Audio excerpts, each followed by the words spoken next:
Over the weekend, I have relieved one chief of police of a city in Rizal dahil sa discarding tamad ng kanyang mga tauhan. Napakasimple ng sitwasyon. Alas 4 ng hapon, may isang businessman na nakadiscover na ang kanyang dalawang tao ay nawawala.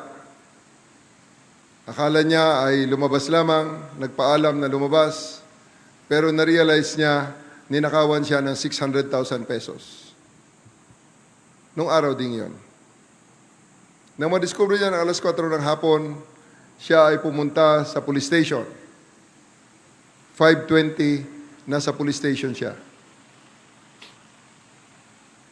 Nag-report siya na siya ay ninakawan ng kanyang tauhan.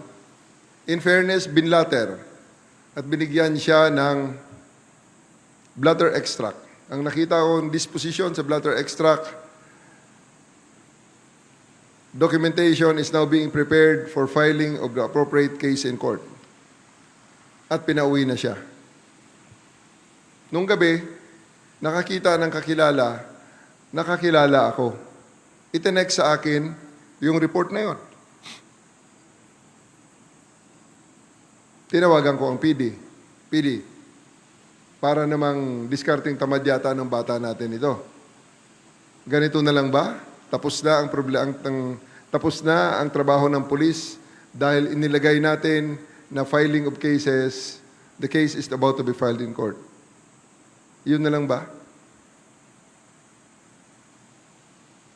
So, the PD took cognizance, nag-coordinate sa probinsya, sa Negros, tinawagan ng PD doon sa kabila, tinawagan ng chief of police sa kabila kung saan ang bahay ng mga suspects at pinuntahan sa bahay.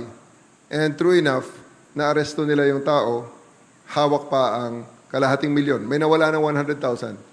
But better than nothing, na-recover natin. But too late for the chief of police in Rizal, pinarelieve ko siya. Dahil napakatamad na discarding yon. Kaya sa ating mga kababayan, baka meron kayong mga ganyang insidente rin na discarding tamad ang ibinigay sa inyong serbisyo ng ating kapulisan, iparating nyo sa amin. At i-relieve natin ang commander, never to be given again another commander's position habang ako ay chief PNP. Unless na maubos na uli at makaikot na ang mga qualified sa kanyang pwesto.